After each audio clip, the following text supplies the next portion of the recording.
Okay, we are live. Hello, everyone. Welcome to episode 53 of Global Citizens. My name is Calvin. I am the show's host and I am also its creator.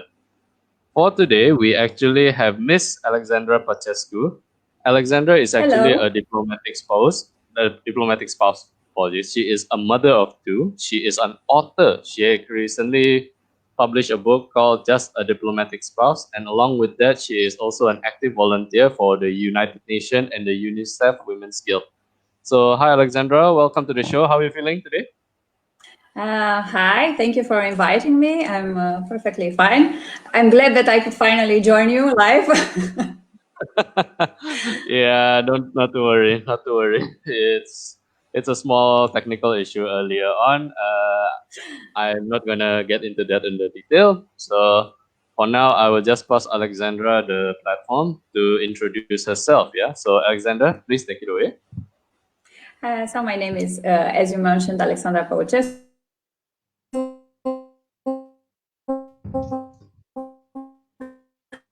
Hello. I am a Romanian. I studied. Yes, do you hear me? Oh, sorry. Just now there was a bit of a glitch. So yeah. I've studied management. I worked in sales and marketing for like 10 years. And then I married and I changed completely the path of my life as I started this journey of moving from country to country and basically becoming a diplomatic spouse, as you mentioned. Um, I recently published a book. This is the book, if anybody is interested. It's called Just a Diplomatic Spouse, and it's basically my story for the last more than 10 years in this world, where we traveled, like events, funny stories, feelings that I have, and maybe advices that I could give to other spouses or other expat wives at the beginning of the journey. All right. Okay. So Alexandra, so what actually inspires you to write the book itself, and what do you hope for the public to actually understand from reading it? Actually, the idea started like 2 years ago, and it started after I had a conversation with a friend of mine, and I realized that a lot of people have these misconceptions or cliches about what our life is like, and usually everybody says or thinks is like all fairy tale and all glamour, and which is partly true. It's a nice life for sure, but it has some challenges and some stressful parts that maybe not all the people or most of the people don't think about and don't realize them. And I wanted to also to emphasize this. So this is a book where I say to people about my life, but I also try to emphasize on the life behind the scenes or behind the curtains, as you could maybe put it. Yep. Okay, so for those of you who just tuned into the show for the very first time, so Global Citizens is a webcast done either once or twice a week, whereby I invited individuals who has experienced multicultural lifestyle. So, for example, like myself, I'm a third culture kid, and along with that, there's also digital nomads, expatriates, international speakers who actually spend time abroad due to the demand of their job. So why I actually created this is actually within the same sentiments as what Alexandra did for creating her book. Because when you see people who are constantly traveling, yes, they are exposed to new culture or they are exposed to their locals' lifestyle. But here's the thing: there are those who actually do have to stay abroad and they live abroad, they grow up abroad, they have to adapt the mindset and even the characteristics of the locals there. So as a result, when they return back to their home country, they feel alienated, they feel different from the people Right, that's there. right. So yes, and to actually elaborate on that, like what Alexandra says, the behind the curtain is of course something that is not really pretty. Of course, when you see people in Instagram, social media, they see people traveling around. It looks like they are having a very fanciful life. There's actually a lot of emotional baggage into it, and this is what I actually Right. want people to actually see and understand what is the difference. All right. So, Alexandra, okay, so Earlier, I mentioned of the term third culture kids, of which your children, you are a mother of 2 years, so your Yeah. children will enter out this group eventually. Right now, they are young, but well, you grow older, and over the time, this is definitely going to be a gigantic headache. If you do need them to somebody to speak, please let me know. I've navigated this for over 10 years of my life, and I created a show to actually do this. So I'm definitely capable of that. But for Okay, now, we thank will you. just focus. You are very welcome. Okay, so we will actually now focus it on you. So a lot of people always tend to see a mother as an unsung hero. So for your case is that you, as a woman, you are a mother. You have to raise two third culture children, but at the same time, you also have to be the pillar of support to your husband, who's a diplomat. Yeah. So what gives you the inspiration and strength to be the anchor to your family? I think it's this famous saying that behind every successful man is a strong woman. So I Yeah. really think it's true, and it's important if you have a nice family, warm family, that you can come back from office every day.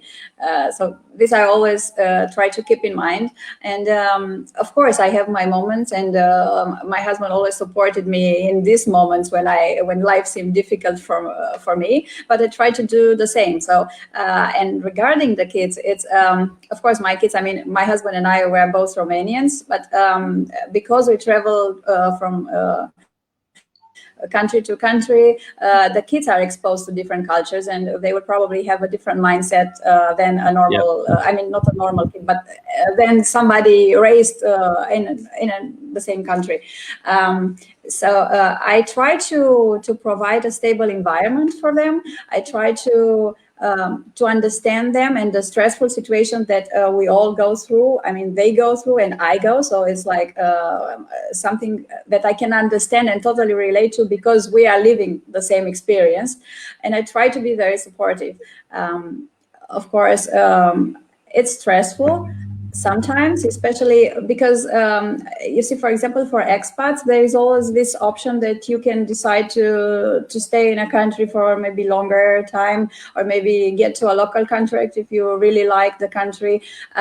We don't have this option, so we know for sure when we go to a country that we will move from there one day. So this is something that I try to prepare my kids every day for from the very beginning. I try to explain them, of course, when they were very small, maybe they couldn't understand it better. Now they are like 10 and 12. So we could discuss a lot of things, and for sure they understand the situation. And they have to live with it. Of course, maybe it's difficult that they have to leave their friends, school. They once in a while they are always like the new kid in class, or which Yeah. is not very comfortable all the time. So I can understand all this, but I try to emphasize the good part and the advantages of this kind of life, and I'm positive that the rewards in the long run are far better and far more than the downsides. Okay. All right. I actually need to ask on this because I actually have an interesting opportunity with you today. So in 52 of my past episodes, most of the multicultural that I invited, if they are neither expat or nomads or even speakers, of course, most of them are TCK themselves. For Yeah, your case, not you are a it's not the mother of a case. Yeah. TCK. Yeah.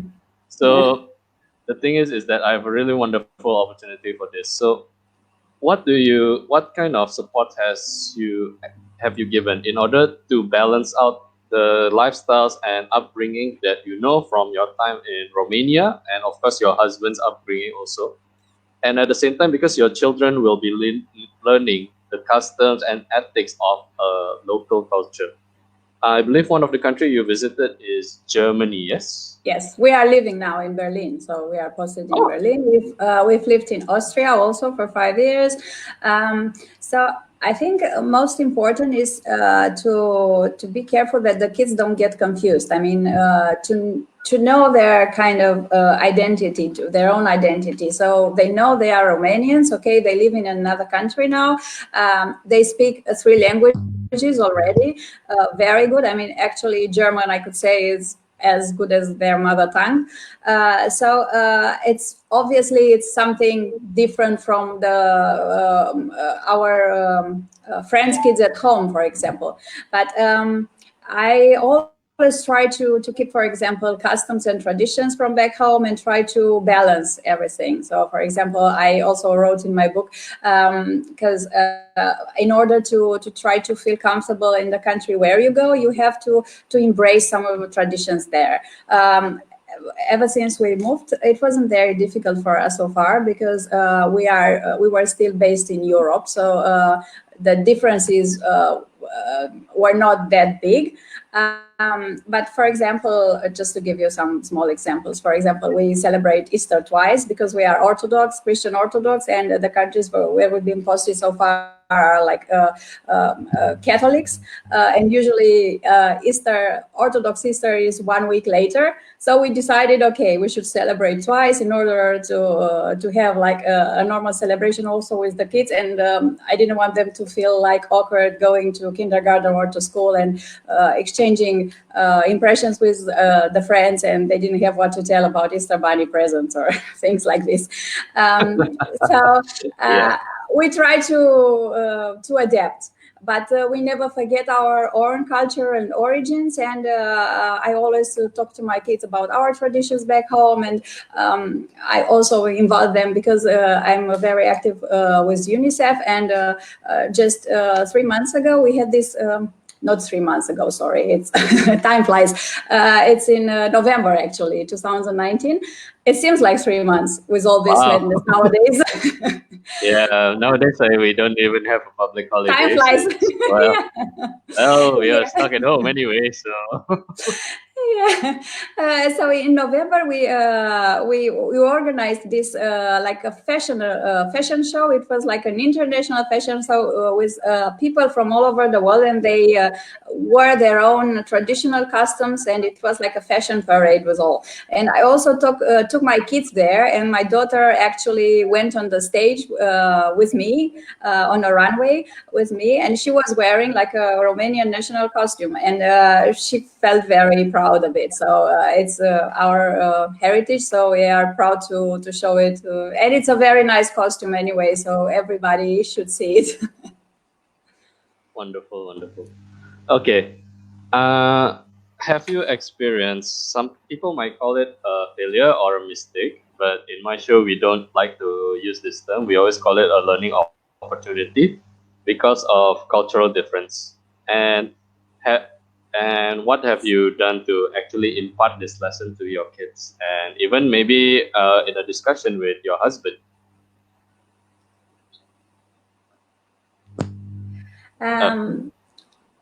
The thing is that I wouldn't call. I mean, my kids were very small. I mean, one of them is born in Austria, so the kids were very small when we started moving. So they didn't really experience the normal life back home as we did. So they had absolutely no problem adapting to the country we were living in. And actually, this was a very big relief for both of us, my husband and I, because up until now, the moving was very smooth concerning the kids.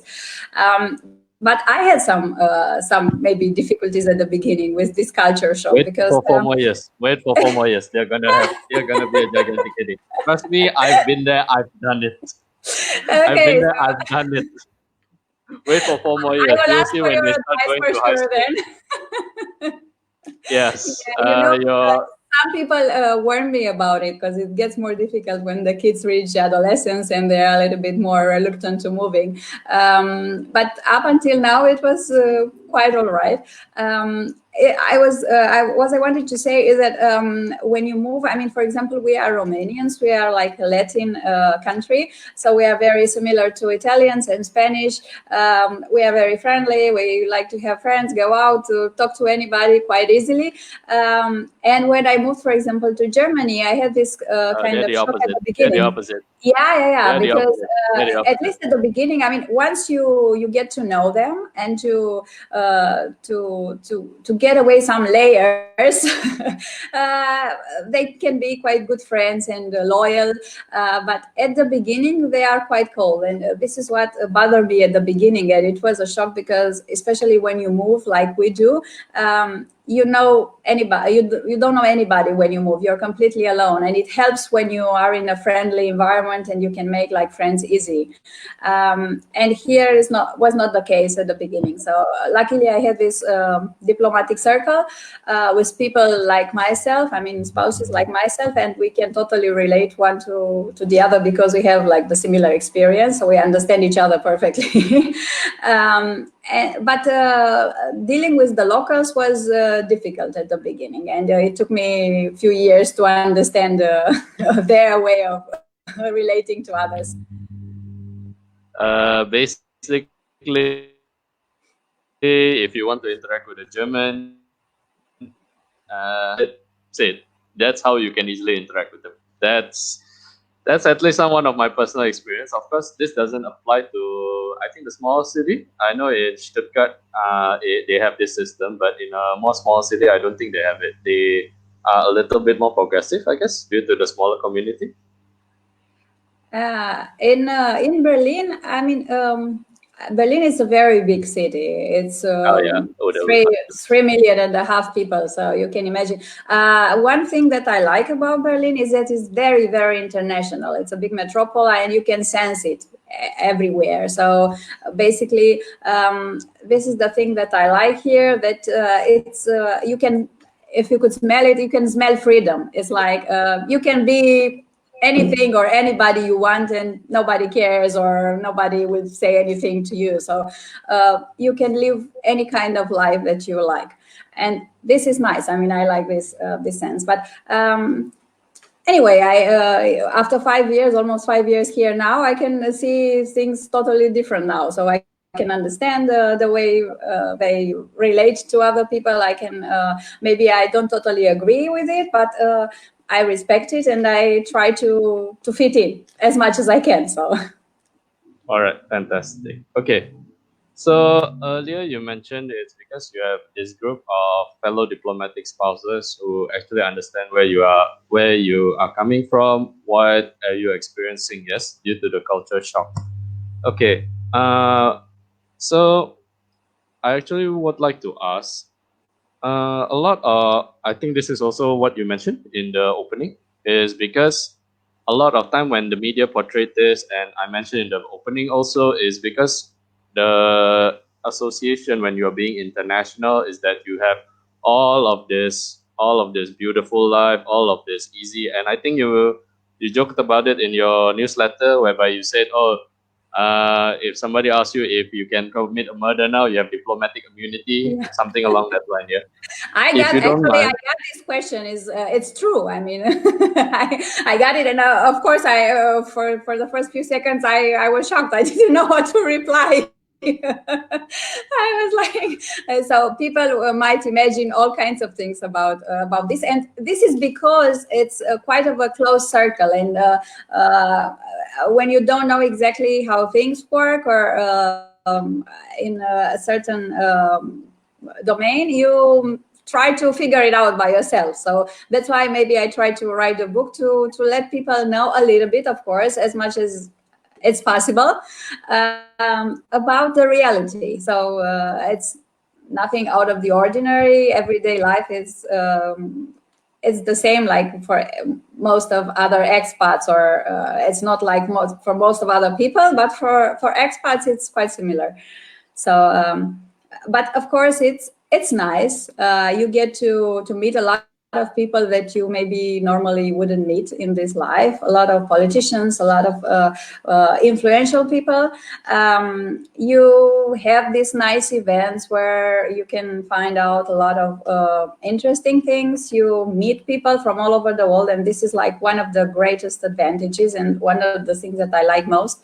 And I've learned a lot of things because when you meet so many people from different cultures, you have to be very careful how to talk, how to not to offend anybody, not to, you know, things that are accepted maybe in a country they are like totally forbidden in another. So you have to be very careful with this kind of things, and this makes you more cautious and more it teaches you to pay attention to details more than you used to before. Okay. I actually have one very interesting question for you. So imagine you are a producer or writer or somebody who has the power to create a certain character or even a show for a television or even a YouTube show. So what would you create in order to dispel the image that the diplomatic spouse has such an easy, peaceful, beautiful life? What would you create? You can be a character or even can be a show of for yourself.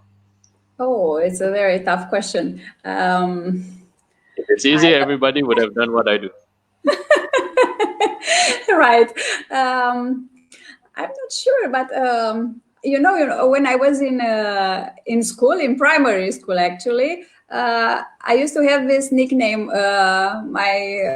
My colleagues called me like Alexandra the Bee, because I was always doing everything in a hurry and always doing my job and everything. So I could say that maybe I could use like this little bee, you know, in this German country. I mean, it's also in Germany and in Austria. It's this famous character is called Biene Maya, which is like a small bee, but it's a very funny. It's a cartoon character, and she's really nice and funny. So I could choose like maybe a bee because we do. I mean, we are very small, all of us. I mean, we are many diplomatic spouses, and we do all these small pieces of the puzzle. I mean, we help to put maybe a little bit of what it takes to create a great puzzle for the diplomatic work. Of course, we don't have any official title, any official work recognized or something, but we also represent the country that we come from, and we have all these events where we actually do kind of cultural diplomacy, which is equally important. So I would say we put these small pieces that help create a greater, better image. Okay. So you being an active volunteer for the United Nations and UNICEF Women's Guild, yeah? No. It's sorry. I have to correct you. It's like United Nations Women's Guild. Is a foundation based at UN, and UNICEF is the well-known NGO. Yeah. Oh, my apologies. It's because when I was reading your newsletter, I thought they were all joined in one shot. So my apologies on that. No Okay. problem. Okay. So with this one is I want to ask you is how do you yourself define female empowerment? So as compared to what is portrayed in popular media. So a lot of times nowadays I see is there's a lot of reboots of popular iconic television shows or movies, and what they do is they just replace the main character with a woman, which if it's good, I'm fine with it. But the thing is that it's a lazy writing. The way I see it, they just want to rely on nostalgia. Yeah. And second, the success of the previous. Not good. Yeah. It's not good. It's not good. So for yourself, right? How would you define female empowerment? And like for example, maybe the UN Women's Guild. What has been done in order to encourage this, especially on gender equality?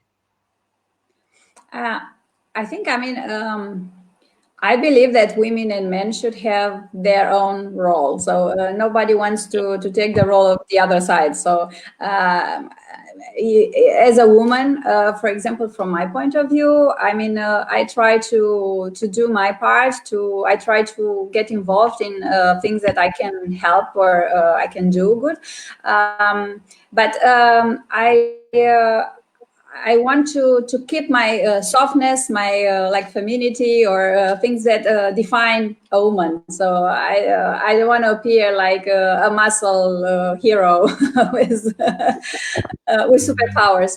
And I think this is the key for everybody. I mean, I don't give advices. I don't want to give advices to anybody in this domain. Everybody is free to do whatever they think. But from my point of view, I think, especially in diplomacy, for example, and our role is to soften the voice, maybe. I mean, of course, the diplomats have the important job that they have to do and to represent their country in the directions that they have to.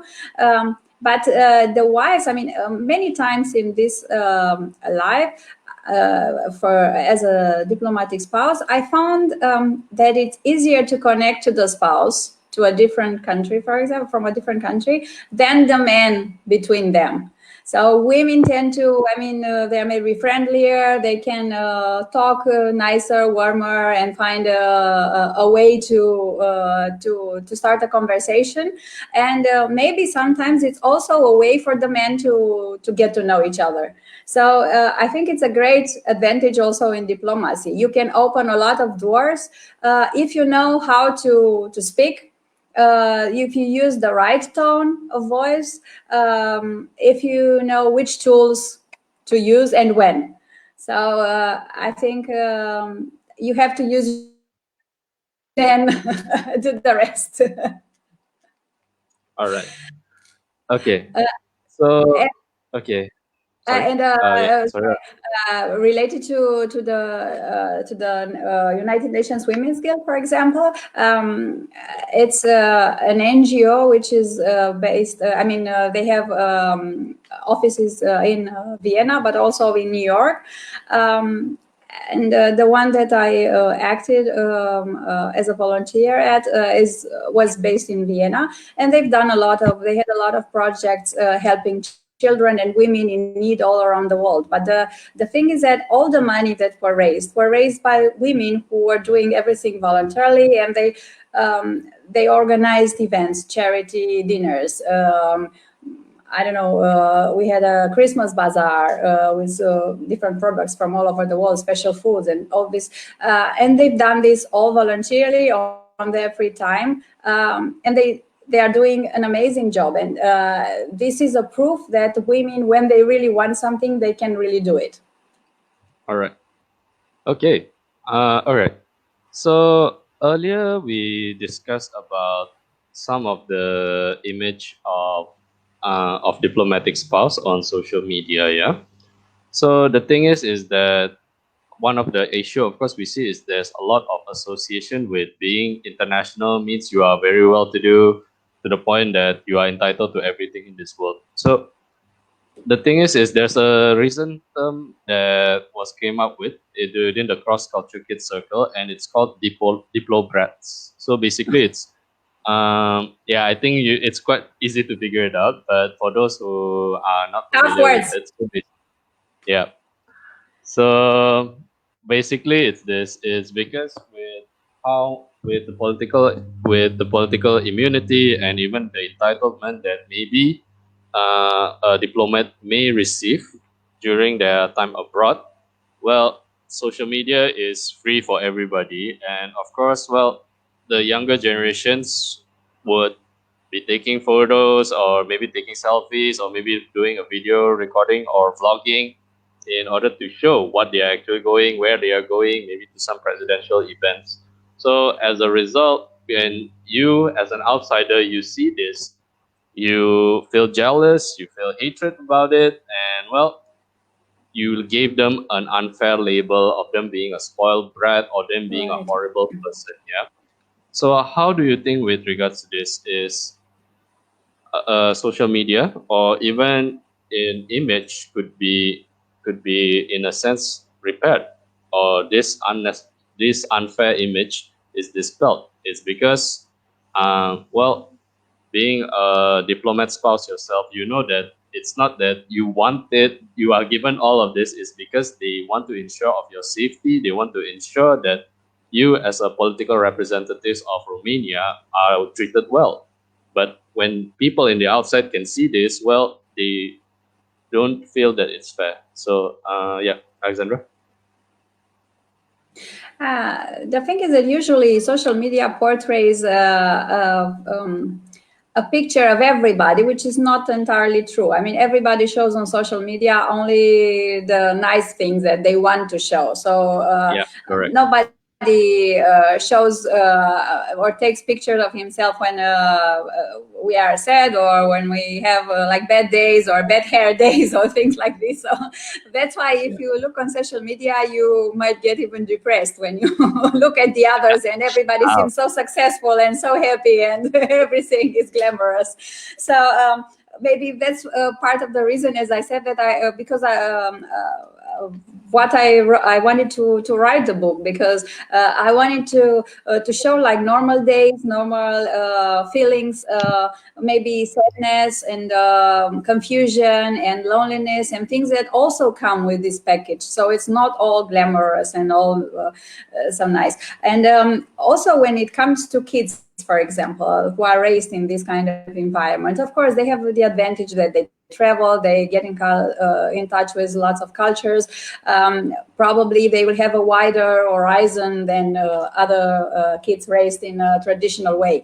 But as I mentioned before, don't forget about the stress of all these things, the stress of moving, which is I also wrote there because they say that like moving is is the third most stressful situation in life after death and divorce. So you can imagine is is quite strong, and of course it's even more stressful when you when the time that you are about to move approaches and you are not sure where you're going to move next. So you cannot make long-term plans. These are like a joke for sure.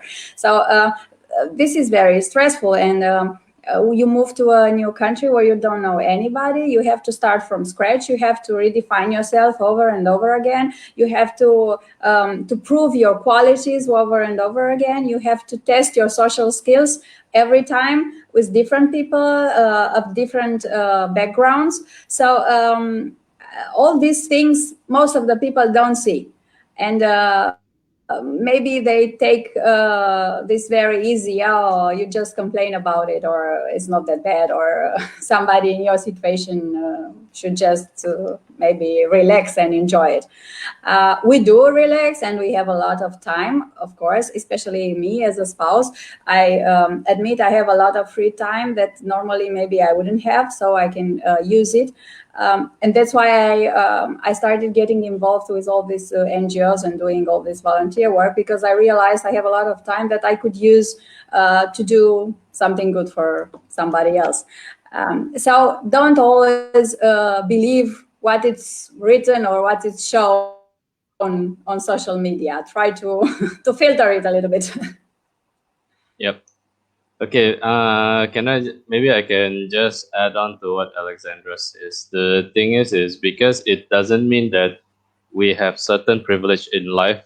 It means that we have no issues. Everybody have issues, no matter how Right. successful they are. Yeah. In fact, Right. when the more successful you are, the more issues you may have. The reason being is that when people can see that you're at the top and then suddenly you lose it all, well, the pain is double the amount. It's because now people can see that, oh, your armor is broken, there's a crack there, and everybody wants to take advantage of it.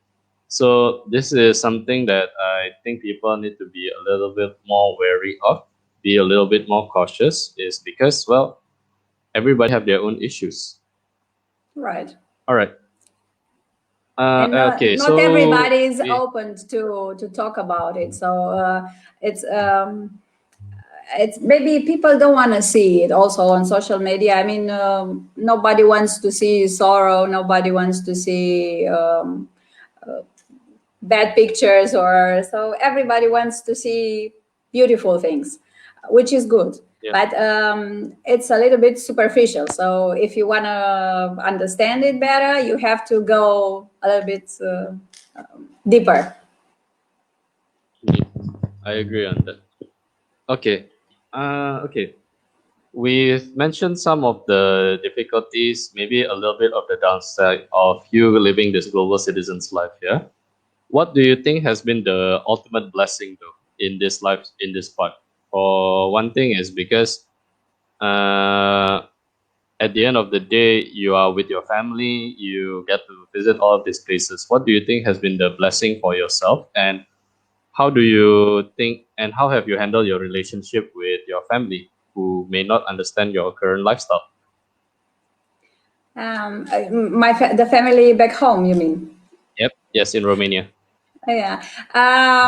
I think our parents are quite okay with our choices. Of course, they miss us terribly, and it's difficult because when you live abroad so many years, you realize you maybe lose a little bit of contact with your family and friends. Of course, nowadays technology helps a lot to meet through all this.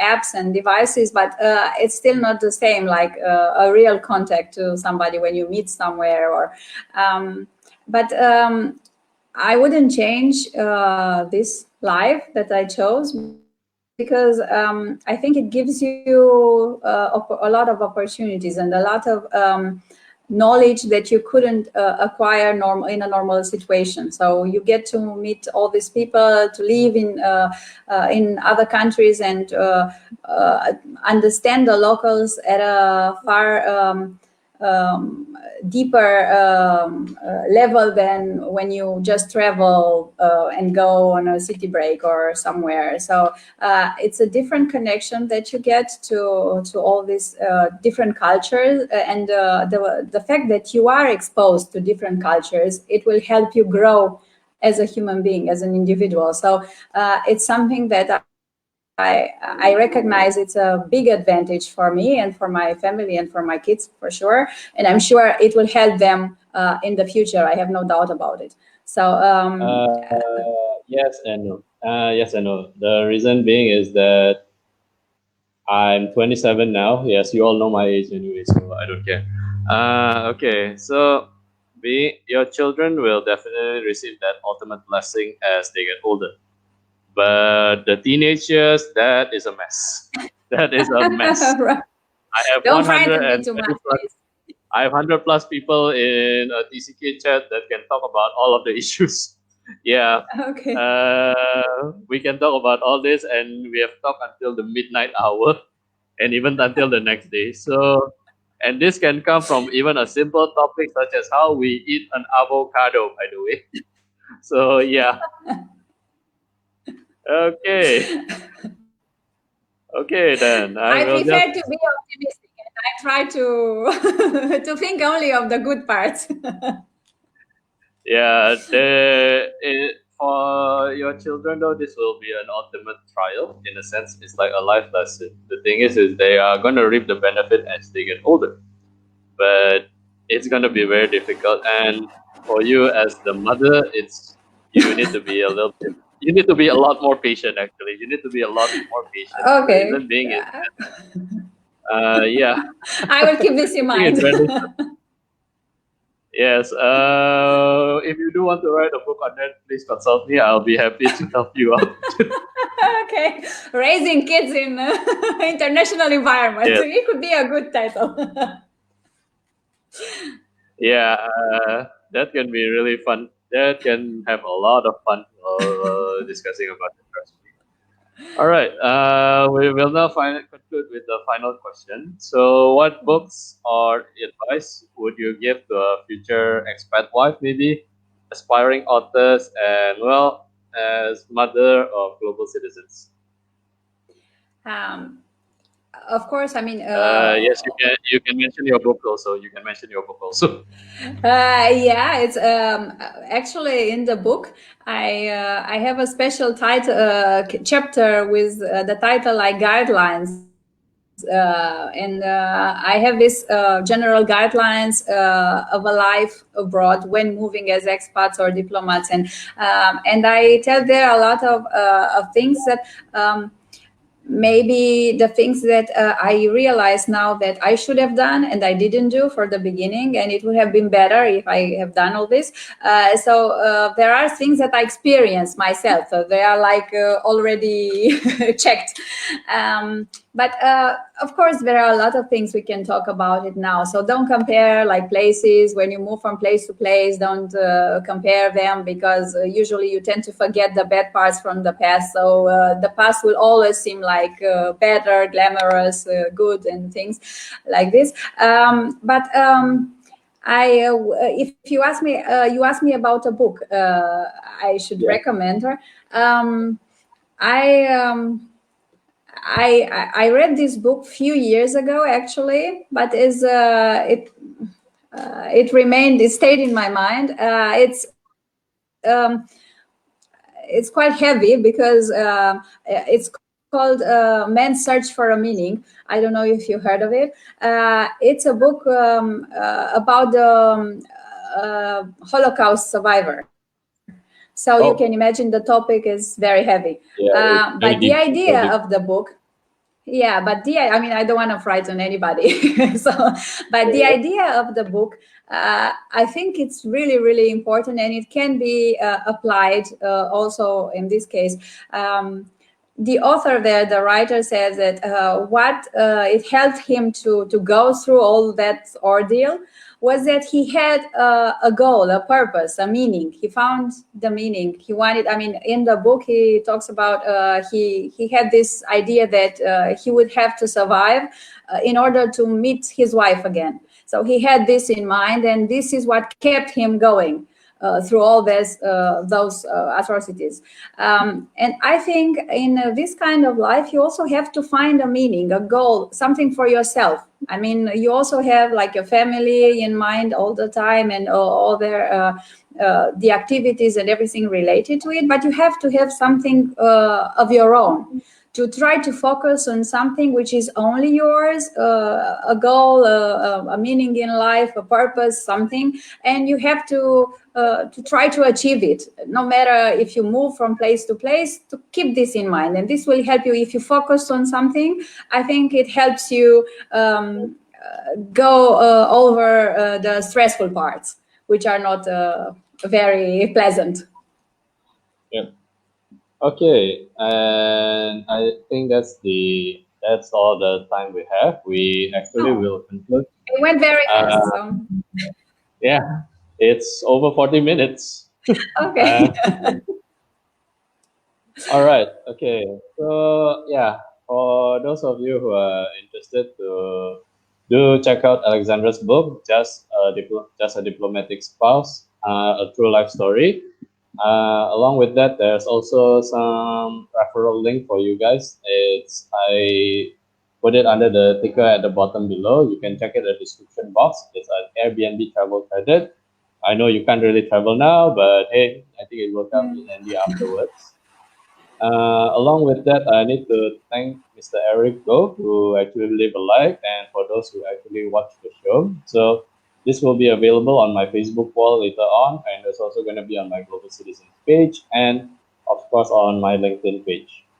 So along with that, I'm actually going to take a little short hiatus for a week. It's because I actually am working on an article on issues on racism. Yeah. Yeah, so I've been wanting to tackle this topic for a while, but I've never had the time for it. So now I'm just going to take a 1 week break because I also need to upgrade my equipment, sadly, which I wasn't able to do previously due to the fact that most delivery service is on hold due to the current epidemic. Yeah. So along with that, thank you so much, Alexandra. Do you have anything you want to say? Thank you for inviting me. I hope your audience likes our talk. And if they want to know more about my life so far and about my experience, they are welcome to read my book, and they will find out, of course, a lot more. All right. Okay, and with that, that's the end of episode 53 of Global Citizens. I'll see you guys technically it's gonna reach the second week of, how is the month of May, right? Oh yeah. Yeah. I'm going to see you guys at the second week of June. Okay. June. Bye bye. Okay. Bye.